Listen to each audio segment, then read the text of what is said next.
After 1 year of full-scale war, Russian full-scale war in Ukraine, we have decided to launch a special project focusing on Russian crimes in modern global history. What is wrong with dark Russian soul? Let's try and analyze it together, looking back into the selection of their top crimes.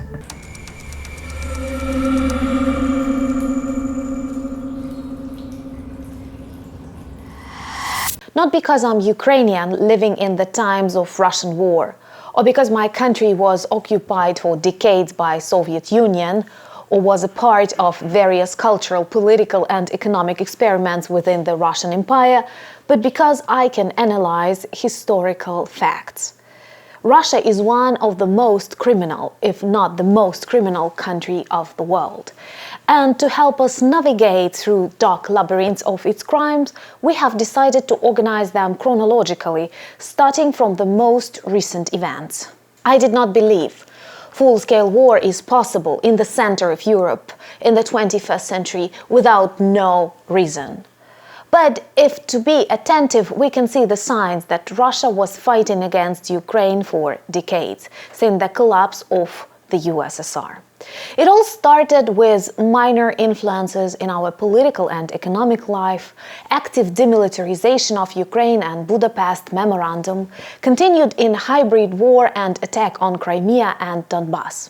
But Ukrainians continued moving westwards, returning back to their European home. And Russia could not allow that. That's why, at dawn on the 24th of February, when people are sleeping and especially vulnerable, Putin started shooting our major cities all over Ukraine. And I clearly remember the sound of explosions in my own native city. I could not believe this is happening, but it was the start of the full-scale Russian war in Ukraine. Putin was lying. It is his traditional strategy. For almost a year, when he was asked, will he attack Ukraine, he answered no, and demonstrated disrespect to norms, world leaders, and world order in general. When he was asked what are the thousands of Russian soldiers doing around Ukrainian borders, he was saying training and soon they will leave. A very typical behavior for a dictator in a totalitarian state that reminds us, for example, of Hitler and his attack on Poland without the declaration of war. Before attacking a free and independent Ukraine in the center of Europe, Putin did not declare a war.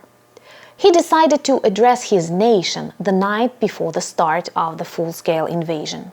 And traditionally in his speech he falsified history and spread Ruski Mir doctrine, denying the very existence of Ukraine, the country which history is actually much longer than the Muscovite history. At the end of his speech he announced a special military operation. The task of this operation was to denationalize and to demilitarize Ukraine, once again a free, independent and democratic country. The problem is that he has millions of supporters who actually like the idea. Today I agree there are Nazis in Ukraine, but they are Russian soldiers. And there is a demilitarization operation, but conducted by Ukrainian armed forces against Russian troops.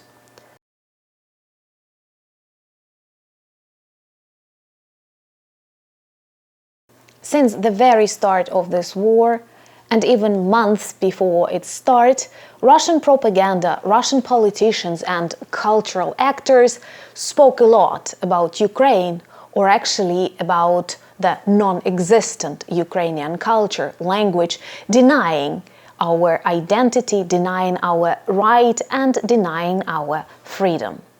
From the very beginning of invasion, Russian missiles were targeted not only on military objects, but on civilian objects like houses, hospitals and schools. Because the only reason for this war is to erase Ukrainian culture and Ukrainian modern reality, which is a threat to Putin's totalitarian, authoritarian regime. One of the very vivid examples of Russian crimes during this war is the destruction of the beautiful Ukrainian city, Mariupol. It was a big city, 500,000 inhabitants. It was beautiful, but after the start of this full-scale war, it was totally erased from the face of the planet by Russian troops. I intentionally do not name them orcs, because the world has to know who is responsible for war crimes in Ukraine. Russia, Russian Federation, Russian President, and Russian people. Today, when Mariupol is temporarily occupied by Russians, we cannot check the losses in the city. But even the estimated approximate numbers are terrifying. 40,000 dead Ukrainians. Totally destroyed infrastructure, awful satellite images of mobile crematoriums and huge graveyards on once happy suburbs of Mariupol. It is a crime, and I do think that trial against Putin should take place not in The Hague, but in Mariupol, a symbol of Russian crimes in Ukraine.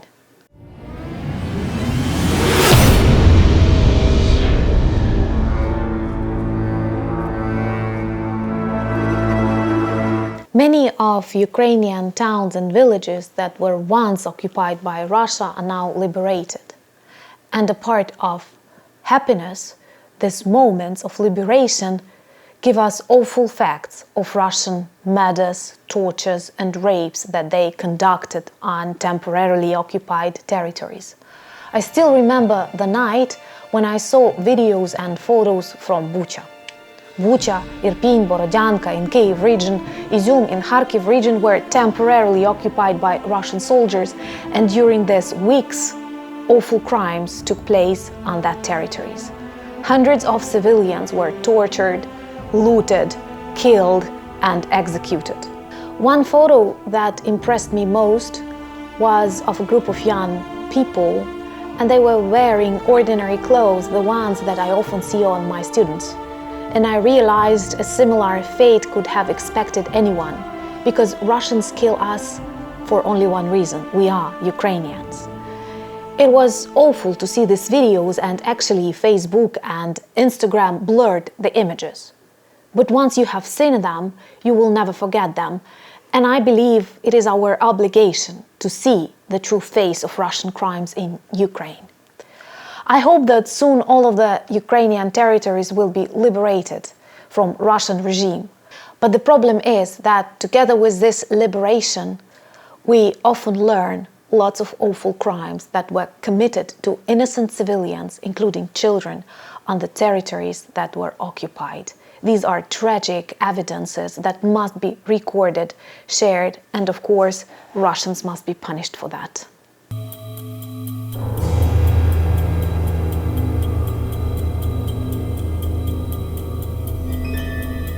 Actually, when I name these Russian crimes in Ukraine during this war, I cannot believe this is happening in the 21st century. Things like deportation, something that we've learned about back in the history of Soviet Union or Nazi Germany, but this takes place right now in the center of Europe. Russians deport lots of Ukrainian citizens to the territory of Russian Federation, and they organize filtration camps where they check how patriotic Ukrainians are and what fate awaits them. Will they be allowed to leave, or will they stay in that filtration camps? And stealing of Ukrainian children. Hundreds of thousands are already on the territory of Russia, our aggressor, and many of them faced forced adaptation. Imagine the depths of tragedy. Their parents are killed by Russian soldiers on the territory of Ukraine, and the children are adopted by happy Russian families. Their cultural identity, their memory will be erased. And do they want to bring up new org generations?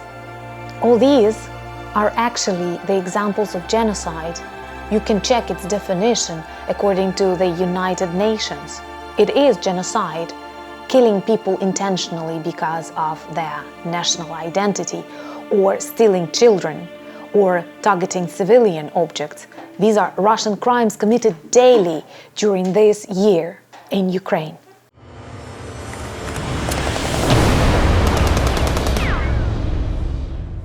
Another crime that was fixed by world media is looting. Russians are professional looters, and there are lots of evidence of that. What is important, it takes place on different levels of Russian army. Hungry, dirty, poor, devastated and miserable Russian soldiers loot small things, like Snickers, Nutella from your refrigerator, t-shirts, and bring these bloody presents to their families or send them by post.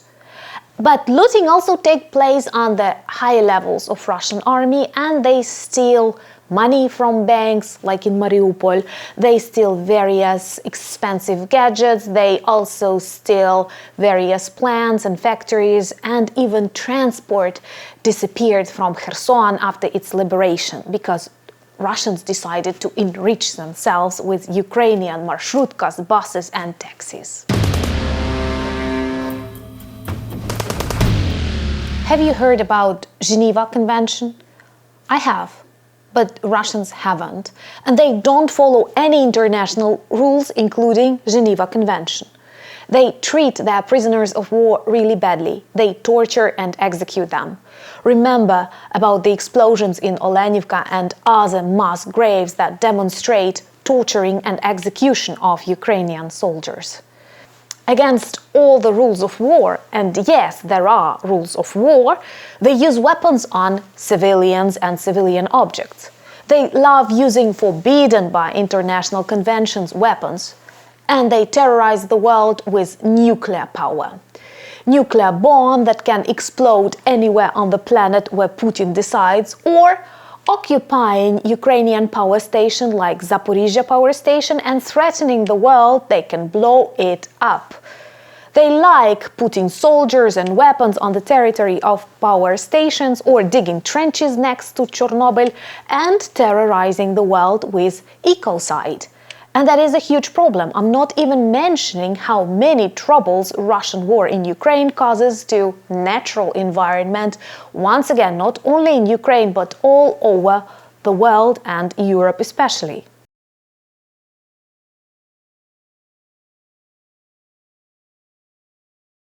I remember when I was watching films about Nazi Germany, concentration camps, and that regime, I was always surprised how such evil could exist. I could not believe sometimes the level of cruelty of Nazi German soldiers, Hitler and the crew. And now, in the 21st century, we got the document, Ukrainian intelligence services got the document, what Russia planned to do on the occupied Ukrainian territories after Blitzkrieg. Luckily, that Blitzkrieg failed. So according to that order, Ukrainians were divided into 4 categories. Category number 1, active pro-European citizens and Ukrainian patriots. Perhaps I would get into this category. These people were supposed to be executed. Category 2, people who do not support Putin's regime and Russia on the territory of Ukraine. These people were supposed to be deported to the deeper zones of Russia, like Siberia, remembering Gulag and all that stuff. The third category were neutral people and the force collaborators. The tragedy is that on temporarily occupied by Russians territories, they have already managed to fulfill some steps of this plan. And in Kharkiv region, in Kyiv region, in Kherson region, we found lots of graves where Ukrainians were executed just because they were active in protecting their land, protecting democratic values and European choice.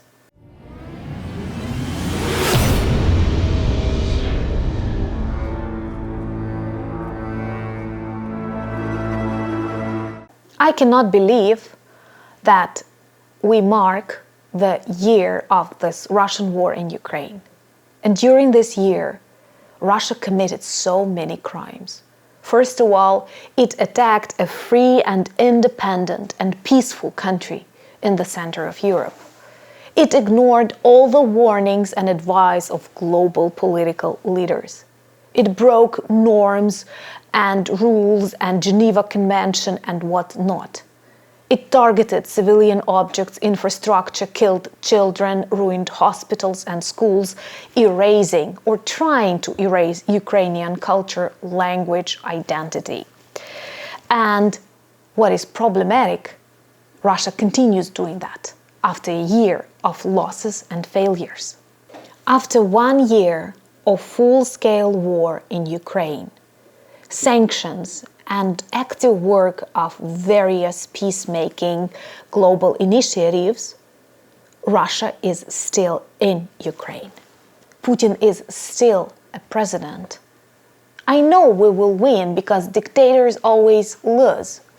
Putin will leave, Putin will die, maybe he will be executed.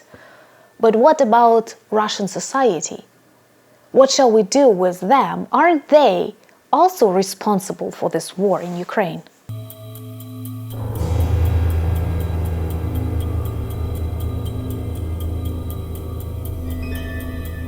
My name is Anna, and I live in Ukraine during the times of Russian war. I will not say during these dark times, because despite huge losses, destruction of our infrastructure and electricity outages, I will rephrase Orwell. We shall meet again in a place where there is no darkness, for there is no darkness in Ukraine.